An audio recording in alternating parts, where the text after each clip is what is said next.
သူကသူ့အဖိုးရဲ့ကူပေါ်ကိုမြည်ရည်လောင်းချလိုက်ပါတယ်အဲ့ဒီနောက်စက္ကန့်ပိုင်းအတွင်းမှာပဲခူးဘေးမှာတခွားခင်းတစ်ခုပေါက်လာနေပါတယ်သူလည်းချက်ချင်းပဲတလုံးခူးပြီးမြည်ကြည့်လိုက်ကပေါ့အဲ့ဒီတခွားတီကလက်ဆက်မွေးကြိုင်နေုံတင်မကပဲတကူလုံးကိုလည်းအားရင်ဒီပြည့်ထွားစေပါတယ်တကယ်တော့သူ့အဖိုးမဆုံးခင်မှာမြေကြီးထဲမှာမိသားစုရတနာတစ်ခုမြုပ်ထားခဲ့တယ်လို့မှာခဲ့တာပါဒါကြောင့်သူကနေလိုက်ဒီကိုလာပြီးမြေတူးနေကြတာအခုဆို9နှစ်တောင်ရှိသွားပါပြီတနေ့မှာတော့သူ့ရဲ့ဆွဲသီးကချွေးတီနဲ့ဆူဆွဲသွားပြီးဆွဲသီးရဲ့တစ်စိတ်ခတ်မှုပွင့်သွားခဲ့ပါတယ်အဲ့ဒီနောက်မှာတော့သူဟာထူးဆန်းတဲ့နေမြေတစ်ခုတည်းကိုမတော်ဆရောက်ရှိသွားခဲ့ပါတယ်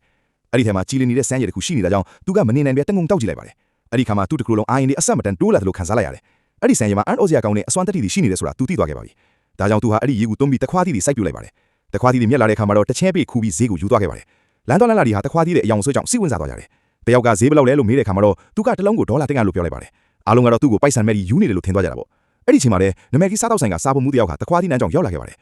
စားဖို့မှုကိုမြင်တဲ့အခါသူအရန်စိတ်လှုပ်ရှားသွားတယ်ဘာလို့လဲဆိုတော့အဲ့ဒီဆိုင်ကဒီနေ့မှာနံပါတ်1ဆိုင်ဖြစ်လို့ပါပဲအဲ့ဒီဆိုင်ကသာအော်ဒါရမယ်ဆိုရင်သူ့စီးပွားရေးကအခြေခံသွားမှာပါ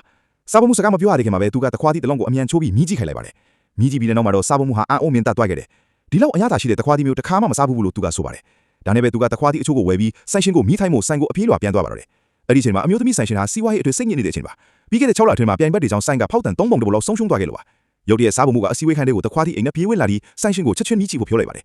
ဆိုင်ရှင်ကလည်းမတင်မချဘဲနဲ့တကိုက်ကွက်လိုက်တာပေါ့အဲ့ဒီနောက်မှာတော့သူမဟာအရသာကြောင့်လုံးဝကိုသဘောကျသွားပါတော့တယ်ဒါနဲ့ပဲစားဖို့မှုကိုအဲ့ဒီလူစီလိုက်ဖို့ဆိုင်ကိုအပြေးလွှာပြန်သွားပါတော့တယ်အဲ့ဒီချိန်မှာသူကတော့ဈေးထဲမှာတခွားတီတွေရောင်းနေတော့ပါအဲ့ဒီမှာပဲတထေးသားတယောက်ကသူ့လည်းရီးစားဟောင်းနဲ့အတူဖြတ်သွားရင်းနဲ့တခွားတီတစ်လုံးဒေါ်လာ100ဆိုတာကိုမြင်ပြီးသူ့ကိုစိတ်မနှံဘူးဆိုပြီးလောင်းပြောင်းနေပါတယ်ရီးစားဟောင်းကလည်းသူ့တခွားတီကိုဝယ်မယ်သူရှိရင်အဲ့ဒီလူကိုဖားခင်တောင်ခေါ်လိုက်မယ်လို့ပြောခဲ့ပါတယ်ဒါပေမဲ့အဲ့ဒီတထေးသားကတခွားတီအားလုံးကိုဒေါ်လာ100ပဲပေးမယ်မရရင်ဆိုင်ကိုဖျက်ဆီးပေးမယ်လို့ချင်းချော်လာပါတယ်ဒါကိုကြားတော့သူကတထေးသားကိုတွန်းထုတ်လိုက်ပြီးမင်းဟာသူ့တခွားတီကိုစားဖို့တော့အရေးချင်းမရှိဘူးလို့ပြောလိုက်ပါတယ်ဘယ်သူမှမဝယ်ပါမဟုတ်ဘူးလို့တထေးသားကပြောနေတော့မှပဲဆိုင်ရှင်အမျိုးသမီးဟာဝန်ထမ်းနေနဲ့အတူအချိန်မီရောက်လာခဲ့ပါတယ်သူမကတခွားတီအားလုံးအတွက်ဒေါ်လာ4သိန်းပေးမယ်လို့ချက်ချင်းကမ်းလှမ်းပါပြီးနောက်ဆိုရင်သူမချီကိုပဲတက်တန့်တွင်းပေးဖို့ပြောလိုက်ပါတယ်တထေးသားကတော့ဒီအမျိုးသမီးဟာသူ့ဘက်ကငှားထားကြတရုပ်ဆောင်တယောက်ပဲလို့ထင်နေပါတော့တယ်